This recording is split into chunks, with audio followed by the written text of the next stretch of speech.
En realidad mis investigaciones desde hace tiempo están referidas fundamentalmente en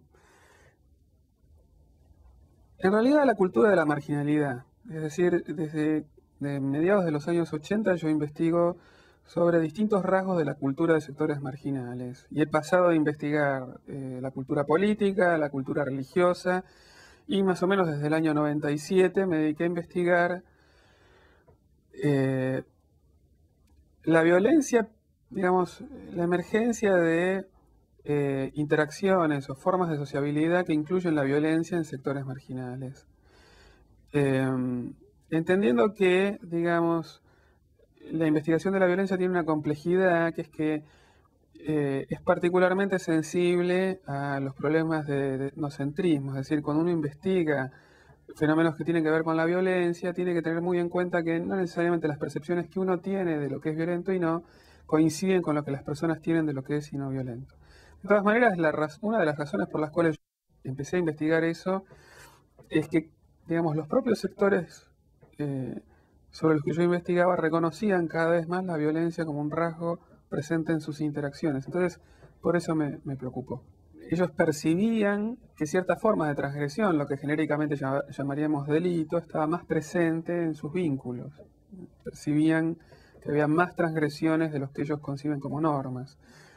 En ese contexto, yo empecé a investigar ese tipo de fenómenos dentro de la institución escolar. Es decir, no quiero hablar de la violencia en escuelas como un fenómeno que aparecería como separado del resto de los procesos de sociabilidad que hay en determinados contextos sociales, sino como parte de ese mismo entramado, que tiene particularidades, digamos, dentro de la escuela eso asume cierta particularidad, pero que no puede desconectarse de lo que sucede por afuera.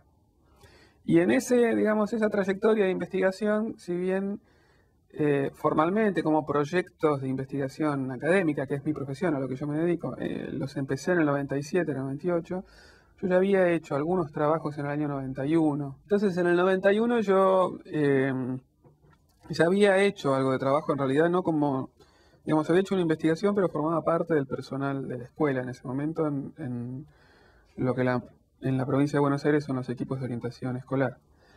Yo ya había hecho un poco antes de comenzar con la investigación formal en el 97, entre el 91 y en el 94, un poco alternativamente, había estado haciendo algunos trabajos de investigación dentro de las escuelas. Pero siempre con esa perspectiva de que lo que ocurre adentro tiene que ver con los procesos que se dan afuera. Bueno, eso básicamente es como yo me fui acercando al tema progresivamente con algunas entradas y salidas. Digamos, nada, si tengo que contar algunos de los resultados de esas investigaciones, me parecen algunas cosas que en función de lo que es la percepción extendida del fenómeno de la violencia en las escuelas ahora, muestra contrastes interesantes.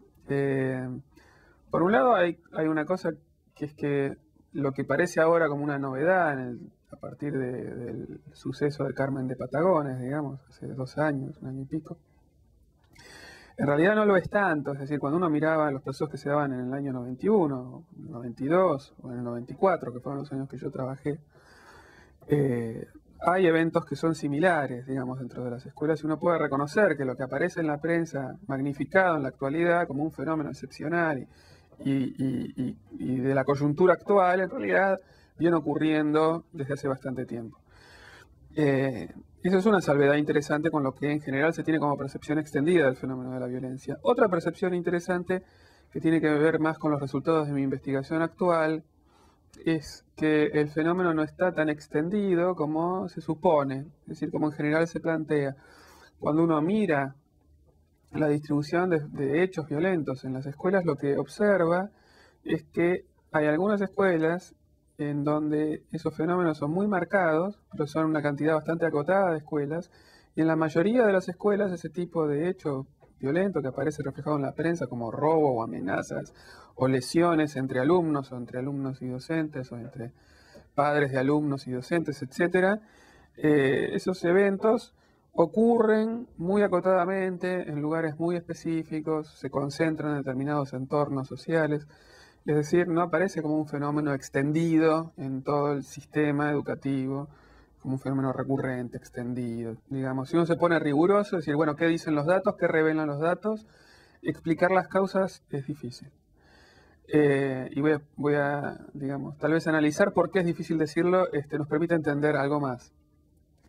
Los datos que tenemos muestran que lo que llamaríamos las variables sociales, es decir, variables que nos indican la condición social de la población, no discriminan muy bien escuelas violentas de las que no lo son. Es decir, no nos permite separar claramente las escuelas que tienen concentración de violencia de las que no. A priori son resultados preliminares, pero hasta donde podemos ver, por ejemplo, la variable hacinamiento, que es una variable que normalmente se utiliza para tratar de separar por nivel socioeconómico a la población entre los que son más pobres y los que no, no muestra una relación muy clara con la ocurrencia de hechos violentos.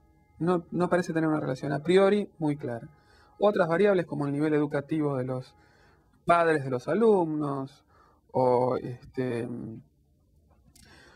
como las necesidades básicas insatisfechas no parecen plantear o permitirnos separar muy claramente un tipo de escuela violenta, digamos, de otro tipo de escuela. Otras cosas como lo que podríamos llamar variables institucionales, por ejemplo, si los alumnos se llevan bien entre sí, por ejemplo, una pregunta que le hacíamos a los alumnos sobre si se sienten amigos de sus compañeritos o no, o si se sienten escuchados por los adultos que están en la escuela o no.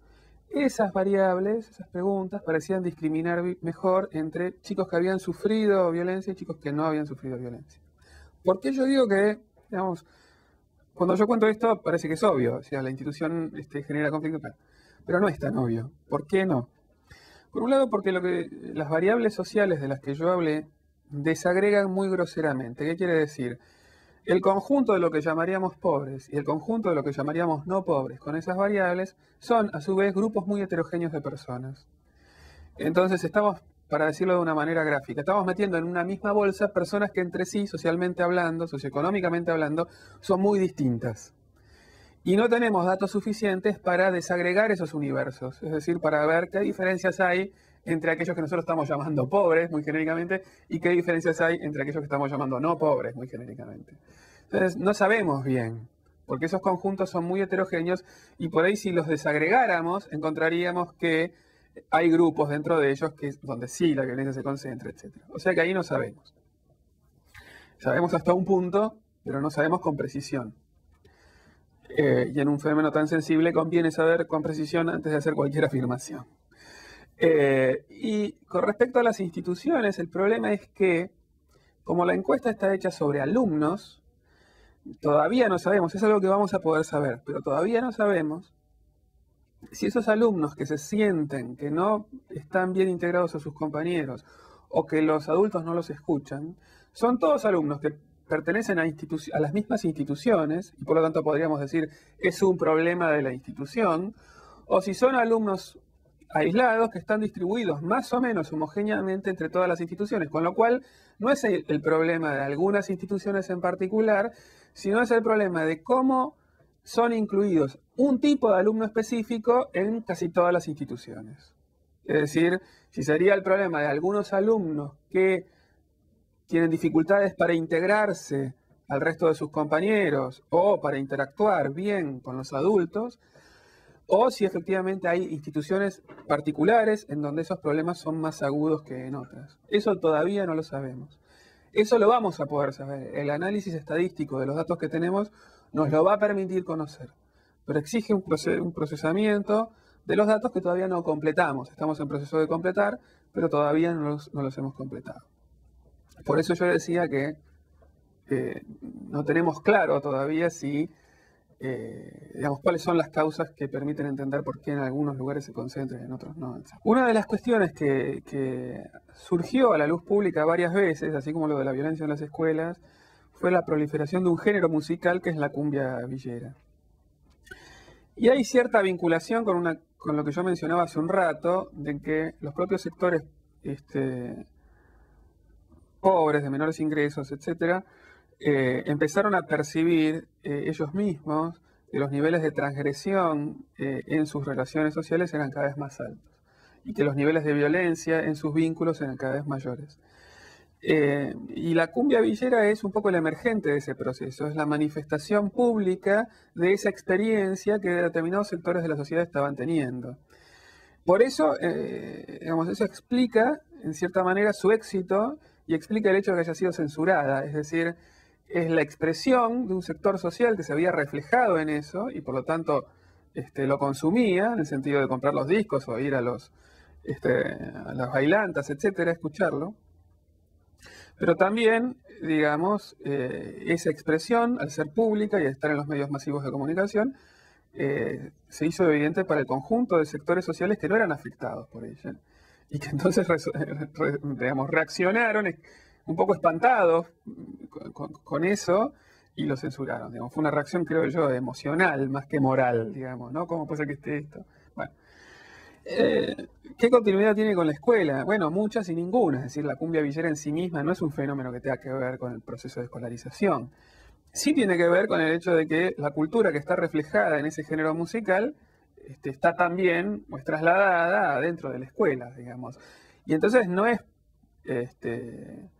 raro, digámoslo así, que aparezca justamente los símbolos de la cumbia villera dentro de las escuelas, que los chicos hagan pintadas que se parezcan a las tapas de un disco, o que canten letras en los recreos que se parezcan a las letras que cantan. Pero, digamos, la continuidad no tiene que ver con algo que ocurre dentro de la escuela, sino que tiene que ver con cómo lo que está fuera dentro de la escuela es llevado adentro. Aparece en algunos discos de cumbia villera, sobre todo de la última, de la tercera generación, digamos, la generación post-censura. La cumbia villera sufrió una censura allá por el 2002, y se puede hacer un pequeño desvío. Digamos, si esa censura lo hubieran sufrido grupos de rock de clase media, hubiera sido un escándalo. Como la sufrió la cumbia villera, a todos nos pareció bien y nadie protestó ni zapateó, ¿no? Bueno, pero dejemos eso de lado. Y sí, después de la censura hay cierta tematización en algunos discos muy esporádica, pero aparecen algunos sobre la escuela. Hay un disco que se llama La Nocturna, pero también es la identificación de la escuela, pero con lo más marginal de la escuela. Y las letras siguen siendo procaces, pero dentro de la escuela, refiere a las relaciones de género entre compañeritos de la escuela.